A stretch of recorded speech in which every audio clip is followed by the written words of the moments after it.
Hey everyone. All right. So, if you're one of my regular viewers, you heard about all the CDs I picked up on my honeymoon already. That's where a lot of the rainbow reviews I just covered came from. One that Tracy found while we were out was Joe Satriani, Engines of Creation. And when it comes to the legendary G3, which consists of Joe Satriani, Steve Vai, and whatever third guitarist is around at the time, I am the Steve Vai fan. Tracy is the Joe Satriani fan. So, sort of once in a while she's the Yngwie fan, or I'm the Eric Johnson fan, or we're both the Eric Johnson fan, or et cetera, et cetera, et cetera. However, we're talking about Joe Satriani. Engines of Creation. This album, oh my God, blew our mind when we put it in the car. Thought we had bought a wrong album. Released in 2000, this album is Joe Satriani guitar work meets industrial EDM, techno, computer, digital music. It's really interesting because for those that don't know, as much as I am not a fan of EDM, as much as I don't like techno and all that stuff, I write a lot of it. Only because I don't have a band to play with these days. And it's really easy to write music on the computer. So writing industrial and techno, simple to do. I do a lot of it. Finding a guitarist that can play guitar over top of it, that takes some skill and talent.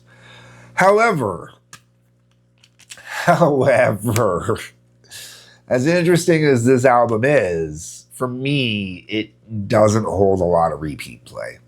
I've listened to it at this point way more than I probably would ever admit to. And I have come down to the conclusion that there are 3, maybe 4 songs on here I would actually put into instrumental mixes. There is only 2 songs on here I truly will say that I like. The rest of them are an impressive experimentation in music. So I'm not saying anything negative. This boils down to personal preferences and personal choices and personal flavors. The album ends up with Devil's Slide. This really lets you know exactly what you're in for. Right away, you got the electric drums going, you got the techno-y sounds going on, and then the guitar kicks in. But the guitar really sounds like it's being run through some MIDI stuff or whatnot, or some major-ass effects or whatnot to make it sound less guitarish. It's clearly guitar, but they're trying to give that guitar kind of that digital synthy kind of sound. Doesn't do too much for me, but it starts the album off perfectly, lets you know exactly what you're in for. From there, we go into Flavor Crystal 7, which is okay. Borg Sex follows that up. One of the 2 songs on this album I truly enjoy. It really does. I enjoy this on a multitude of levels. First off, I am a Star Trek fan. Love the Borg. Love the Borg. So while I'm listening to Borg Sex, I can totally picture the Borg Queen as Jean-Luc Picard. Finally getting it on, man. Yeah. La Cutis, the Borg Queen, and a lot of the Borg Sex.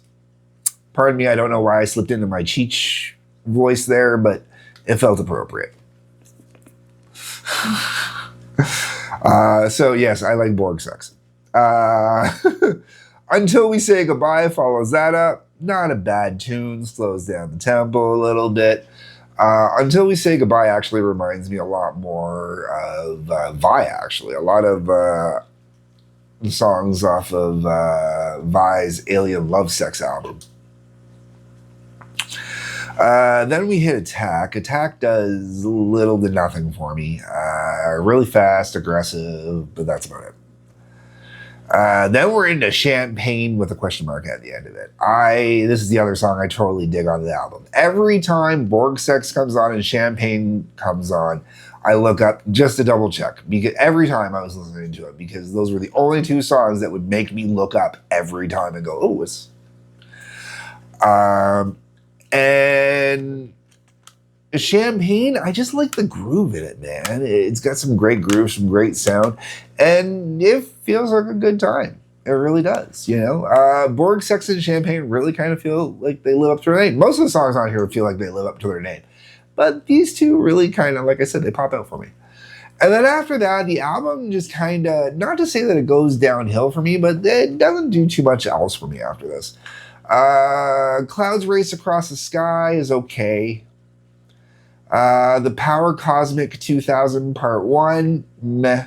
The Power Cosmic 2000 Part 2, a little bit better. I do notice Part 2 a little bit more. Slow and Easy is okay. And then Engines of Creation is okay.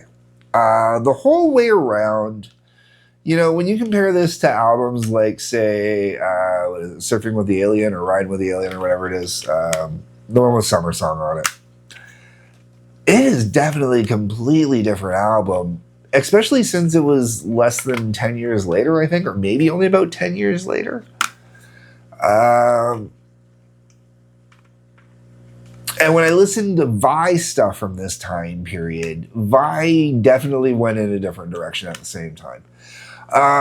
This is an album, if you're into EDM, if you're into techno, if you're into stuff like that, there's a good possibility actually you would appreciate this album. If you're not into that, you're not going to like this album, man. It's that simple. You know, you can argue that, yeah, it's more industrial, but I'm not going to say it's more industrial. I'm sorry, it's not. It's EDM with guitar. And once again, it's just not my thing. And even then, industrial really tends to not be my thing so much either. I don't mind it, but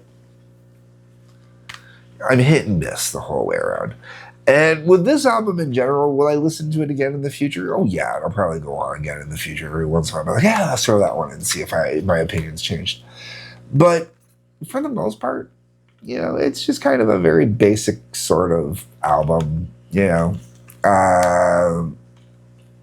Do I think it was worth the $10 we paid for it?